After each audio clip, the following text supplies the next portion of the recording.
So I write this guy up here, so I have plenty of room. So the way that this is currently written, this quadratic, it's not really good for me to try to solve it the way it's written, because this over here is not 0. If it were 0, it'd be really easy. I could say, okay, then 2x plus 1 could be 0 and then solve for x. But because I don't have that situation, I'm going to have to expand this. Okay, there's no reason for it to be the way it is. So if we go ahead and we expand this, we're going to get an x minus 1. And go ahead, if you have to do this the long way, go ahead and do it the long way to be safe. 2x plus 1, 2x plus 1. And then if you FOIL, then x minus 1 is equal to it. So if I want to FOIL this, it's a matter of being careful. Boom, boom, boom, boom. We would arrive at 4x squared plus 2x plus 2x is plus 4x, and then plus 1 times 1, which is 1. If you're still making simple mistakes at this point, you have to really, I would tell yourself to slow down, take your time, because as we know in math, you get wrong here, it's most likely going to be wrong all the way down. Just be very careful, guys. If we continue forward, I'm going to subtract 10x from each side, and I'm going to add 1 to each side at the same time. You can do this, there's nothing wrong with that. Adding, subtracting terms at the same time, that works out well. So 0 would be equal to 4x squared minus 6x, or plus negative 6x, you can say plus 2. I got it. So if we look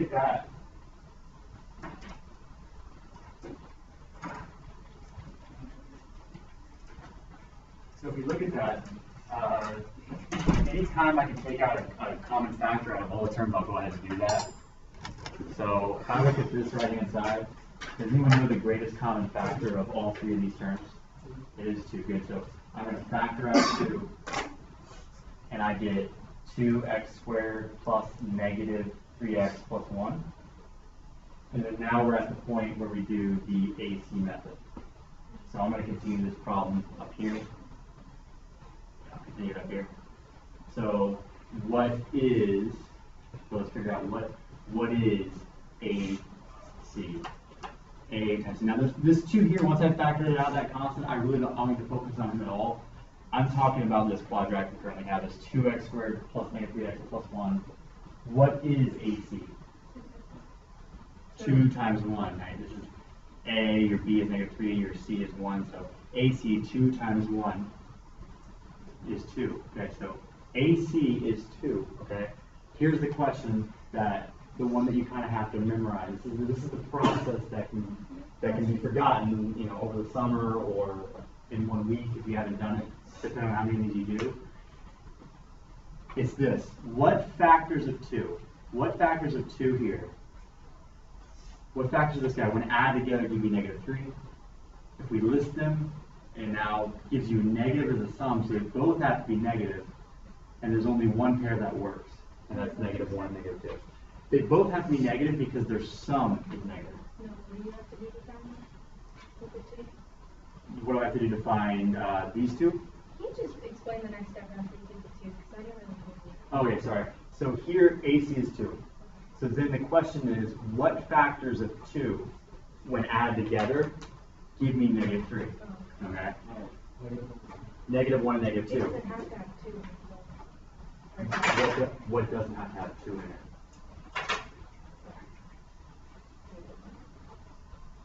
Yeah, it doesn't have to necessarily be the first one that I list. And the larger this number is, the longer the list. Usually, like for example, a number 24 has factors of 1 and 24, 2 and 12, 3 and 8, 4 and 6.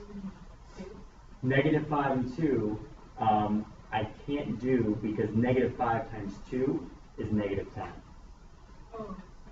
Okay, so we have two things going on here. We have 2 things going on here. Their product must be this 2. Their sum must be B. Okay. Take one. Please.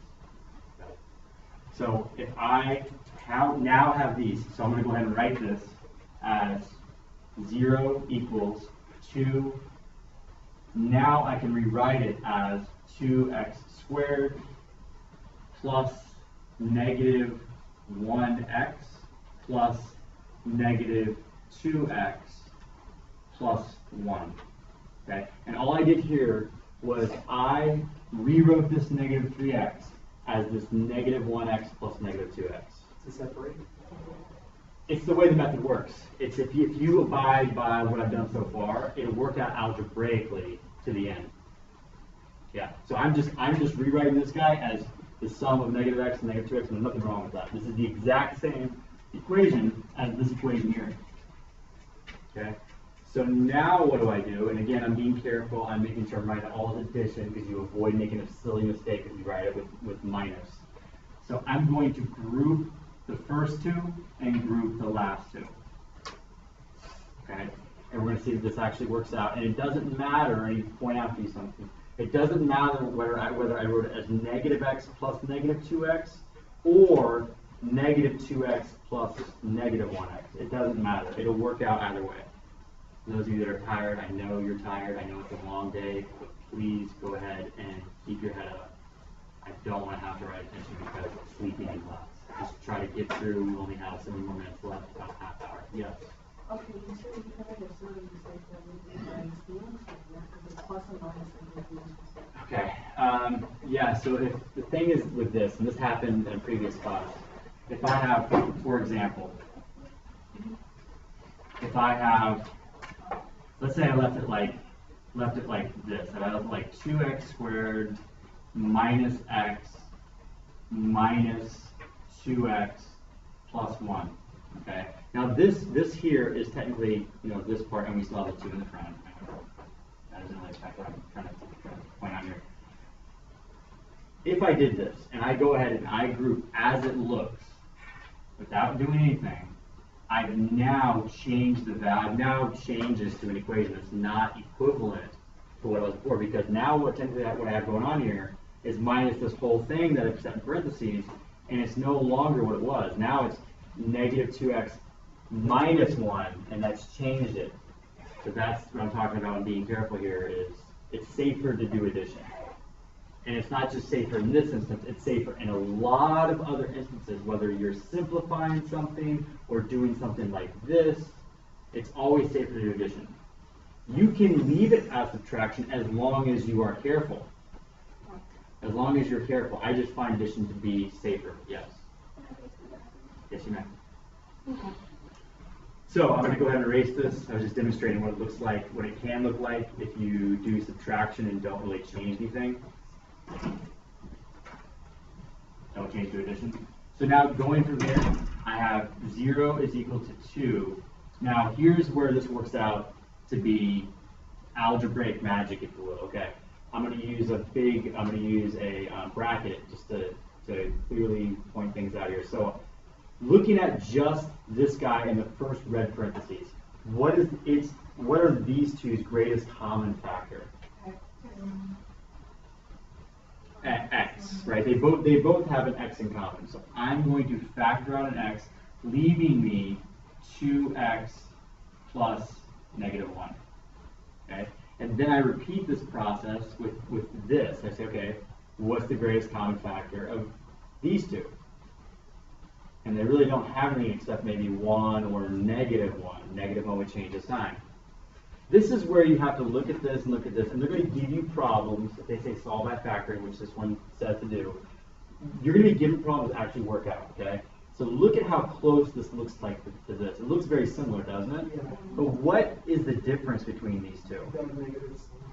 The negative sign here and the negative sign here. So if you imagine if I factored out a negative 1, wouldn't this guy become exactly this guy? Yeah, because the signs would change, and that's what you need to do. So you need to, in case you get the situation, sometimes they'll match a lot of times, but when you have a situation where it's the exact opposite, just think, oh, okay, if I factor out negative 1, now it'll look the exact same. I'm sorry, it's a little cramped here. So then, of course, now we still have this bracket here, okay? And again, you don't have to use brackets, you can use large parentheses, you don't have to actually use that. I'm just doing that to try to make it clear. That this 2 is still sitting outside here. I'm not worrying about him at all. I'm just focusing on this. Now, if you look at this guy, which is now a product, I have x times this, and I have a product here, -1 times this. What do they have in common? What is their greatest common factor? What do they have that's exactly, you can actually see it? This guy and this guy. What's that? I mean, technically, you could totally say that about values, but there's something that they both definitely, if you look, they both definitely have in common. 2x plus 11. So even though it's a binomial, it's not just a singleton, it's a binomial, it doesn't matter. The fact is, they have that in common. So I'm going to factor that out.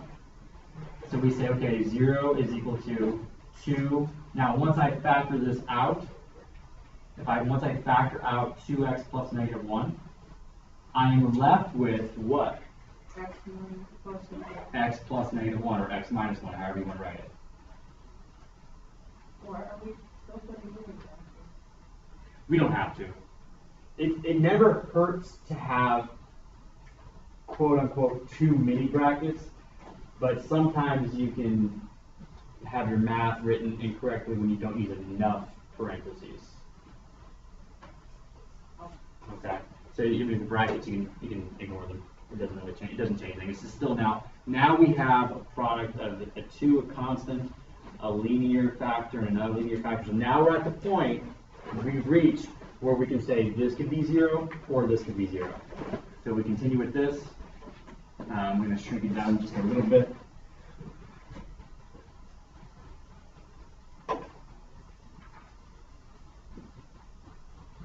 We continue with this. Then we can say that 0 is equal to 2. No, I don't need to write that. I'm already there. Sorry. I can just say 2x plus -1 equals 0, or I can say x plus -1 equals 0. Now this is, again, you're seeing the advantage of factoring. You've changed something that was original was just it involved a sum, right? It was a sum. We changed something that involved a sum into a product after we said, set equal to 0. Yes. Second part, that the x, 2x minus 1 plus -1. Above that, second above that one. Why does it get rid of 1?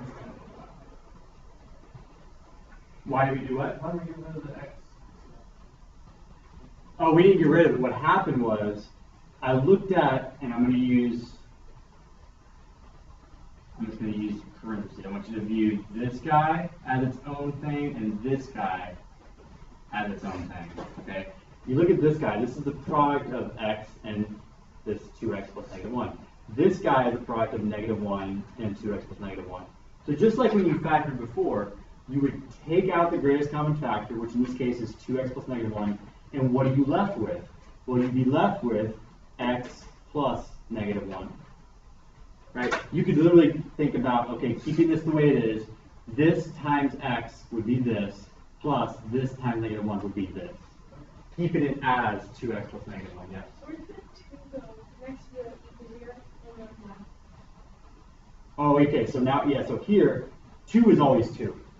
It can't be 0. 2 is 2. Okay? But these could be 0 to make this a true statement, right? I could say if this thing were 0, 2 times 0 times anything is 0. That would make it true. If this guy were 0, 0 times anything, 2 for this instance, is also 0. But 2 is 2. So there's nothing to really consider when we're at this point here. When we factor out that constant, it's just 2. There's nothing there. It doesn't even really go away. It's just, it's part of this product here, but it doesn't change the fact that I can say this can be 0. By this being 0, it would make this a true. It would make it true. I'd have 0 equals 0. If I let this be 0, it would also say 0 equals 0 and make it a true equation. But 2 is 2. I can't do anything with it. So I really don't even, at this point, since I want to know what x is, I'm not concerned about this 2. I want to know what x is. So now at the very end, add 1 divided by 2. So good job in the back there. We got 1/2. Is that right, Michaela? Yes. Very good. Awesome. So x equals 1/2. And then adding 1 to both sides, x equals 1. And these two should be our solutions. If we're not sure, or if we want to check if we have time, which is always a good idea, thank you, we can plug it into the original equation. Okay.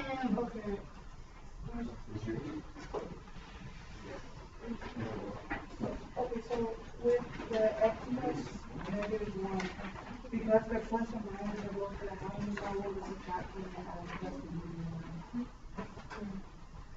Okay. Okay, so we have a question about right here. So x plus -1 equals 0. I want to solve for x. So how could I get this to go away? You just add it. Add what? 1. Yep, and that's what I did. I add 1 to each side, so I got x equals 1.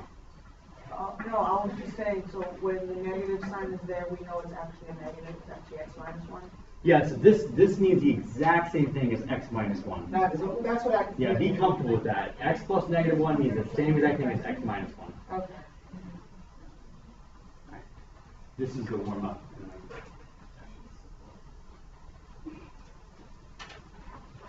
Now I know it should be a review, but it may seem like a lot for some of you if you haven't practiced it enough, depending on where you're coming from and your math background.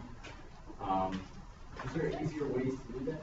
Or is that, There's different methods to factoring. You can choose whichever method you want. I'm going to teach this ABC or AC method. Some students, with enough practice, they can look at this and then go straight from here to here. They go straight from where to where? Straight from here to here. And let me see if I can explain how to do that. First off, don't care about the 2. That's still here. But look at this. You know that when you factor, you're going to arrive, it's always going to look like parentheses, parentheses, right? And it's always going to be linear, linear when you use degree 1. There's only 2 factors of 2, right? 1 and 2. So let's say make this one 2 in front of the x, make this a 1 in front of the x. Then you're at a point where what factors of 1 would have to work here such that when I do foiling, I arrive at what this says. So you can go from here to here if you're capable of doing that. It's something you have to practice, but do you see how the setup makes sense? How I say, okay, parentheses, parentheses, something x is in the front, and then plus, so whatever this is. This 2 only has 2 factors. That's actually not bad. That actually makes it easy. So you know you can just go 2 and 1, because when you first do the alpha FOIL, 2x times x is 2x squared. That guy would be taken care of. Then you have to determine what each of these need to be. Well, they need to be factors of 1. Okay, both negative or both positive. So in this particular case, it wouldn't make sense for both to be positive, because if you FOILed, you wouldn't get this.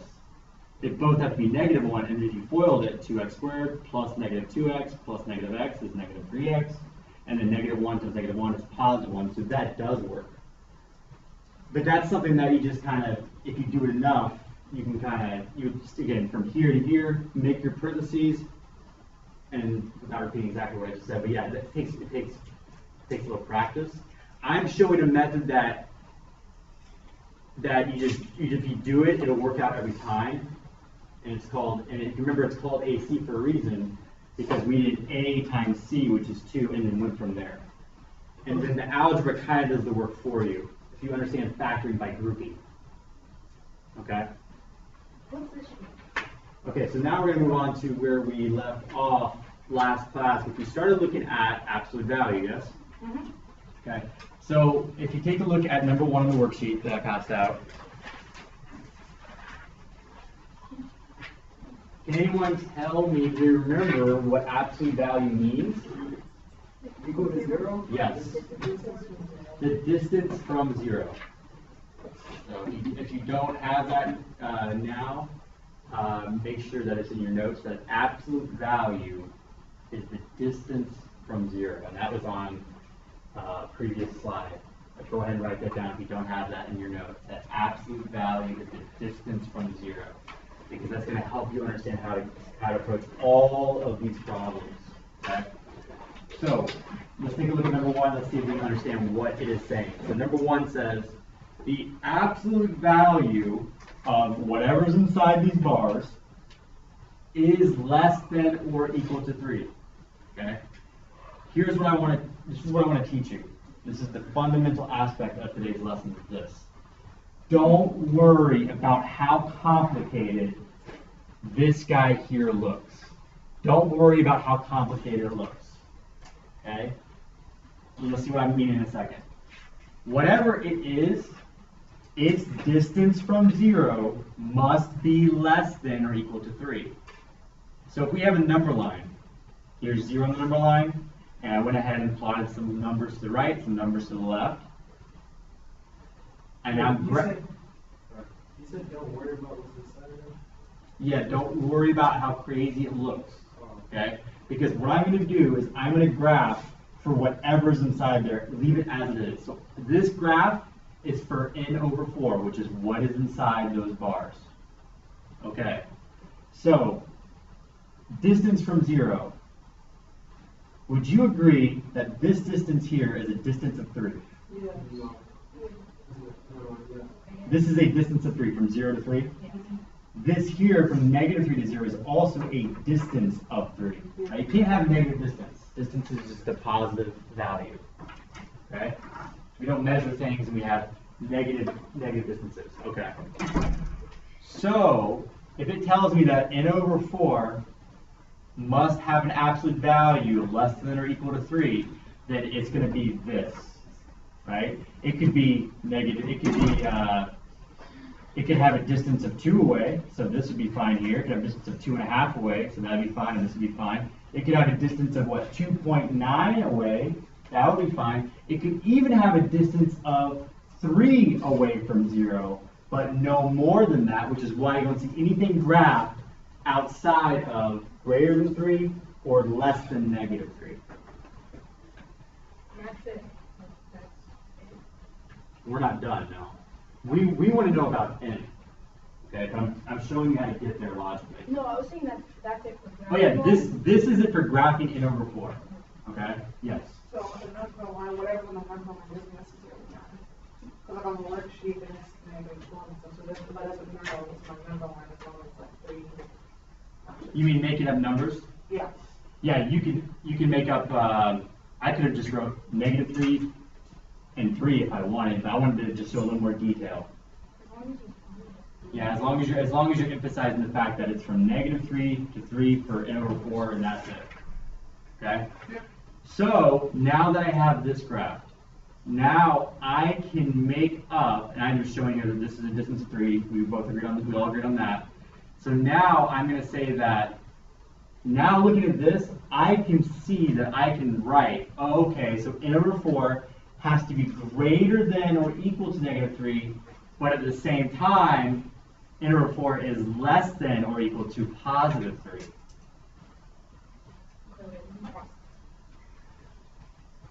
Look at it for a second.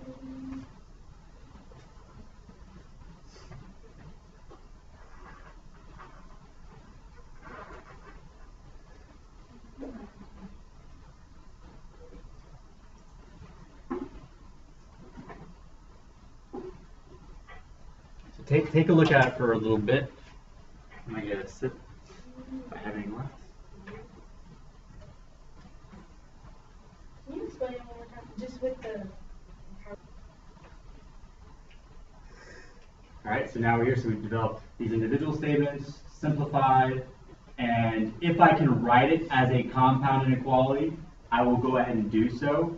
I may not always be able to, but for this one I can see that, okay, negative 12 is less than or equal to n, and n is less than or equal to 12, so I can write it as one single compound inequality. If you get to a point and let's say you leave it here, if you left it here, I give you full credit, but we can definitely write it as a single compound inequality, and that would be the answer there. That's the solution. That's solved for. We've solved for this inequality. We know that n is between negative 12 and 12 inclusive. If you want an interval notation review, That's how it would be written. The lowest value can be as negative 12, including, so it's a bracket. Highest value can be as positive 12, including that value, so it's a bracket. And then now the graph that we really care about, in case it asked us to graph for n, would be this graph here. Okay, this is the graph of n. Before, I just graphed n over 4 as a temporary graph to help me develop these statements.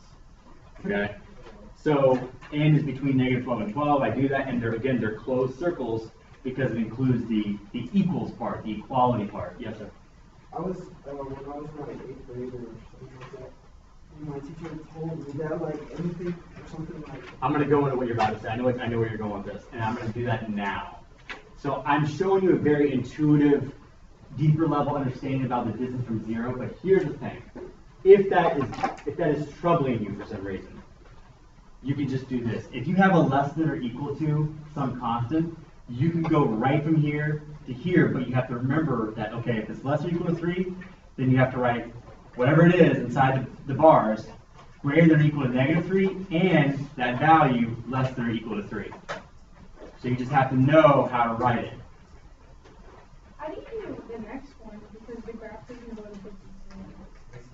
Before we get to that, I want to ask, are there any questions about this one before we move on to the next one? Okay, so the next one is, I was going to do number 3, but you had a question about number 2. Yeah.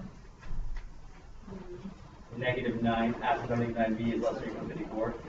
So it would be treated in the same fashion as we did number 1, where we would say, okay, negative 9b, for those of you looking at your paper, negative 9b is less than or equal to 54, and negative 9b is greater than or equal to negative 54. It would be very similar to how we did 1. I would like to show 3 because it's going to look different. It definitely is going to look different because number 3, it says greater than, our absolute value of this value is greater than or equal to some constant. So the first 2 are both less than or equal to. But now number 3 is this. So let's, number 2 would be solved just like number 1. So remember though, when you end up dividing or multiplying both sides of the inequality by a negative, just remember to flip the sign. That's the one thing you need to have stuck up here. So number 3.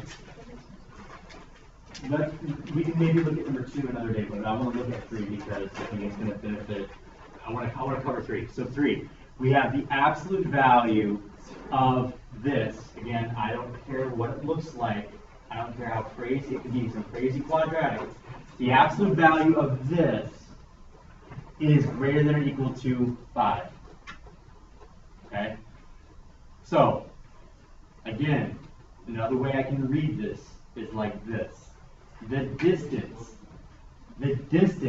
that this x over 6 is from 0, must be a distance greater than or equal to 5. So we're talking about this, greater than or equal to 5. This way, or does it matter on this side? The distance, this is the graph of x over 6, these 2 blue rays here. You have a question? I would not do that because this is contained in absolute value bars, and you risk making something that's not true by trying to just not develop something with the way it's written here. This is not the same as if it just said x over 6 is greater than or equal to 5. That's different. This is the absolute value. What I was going to tell you was, when my teacher had said with anything that's like in one of those things, I think that's what she said, right? When it comes out this and or the opposite. Oh yeah, I remember that. So once you take it out of that, it's the opposite of what it is. That's going to be x over negative 6. Yeah, so let me demonstrate what you're saying. And it's true what you're saying. Let me show you what you're saying. So you're saying, for those of you that want to follow along, which is a good idea, so the absolute value of x, if I said the absolute value of x is equal to 3, okay, it is completely true that x could be 3 or negative 3. Yeah, completely true. And I think this is fine to do when it's an equation. It's just, you can make little mistakes with inequalities are a little stranger, so I'm not going to I'm going to stick to the way I'm describing right now. But if you know some other way that you definitely know works, that's fine. You have your tool bag because you've done these before. That's fine. So for here, I'm graphing x over 6. I'm graphing for whatever was inside those bars.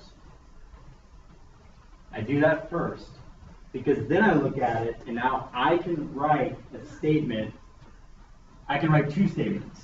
I can now say that x over 6 is less than or equal to 5, or x over 6 is greater than or equal to 5. I have a question. Where does it? Yes? Yes. Where does the 30s come from? That's next. That's next. But let me also point this out too. If this intermediary step, if you will, this graphing of the x over 6, whatever's inside the bars, if this is confusing any of you, then I want you to know you can go right from here to here if you just remember that, okay, now when it's greater than or equal to some constant, then what I do is, okay, I write that part with whatever's inside as it's written like this, and then I have to write as other part is less than or equal to the opposite of that. So that can work for you too if you're having trouble with this thing that I do here where I graph first and then write it. Yeah. Whatever works for you. If you're comfortable going here from here to here, go ahead and do that. I do this so you guys have a deeper understanding and understand that, okay, distance from 0, oh, okay, because I understand distance from 0, I know how to graph that.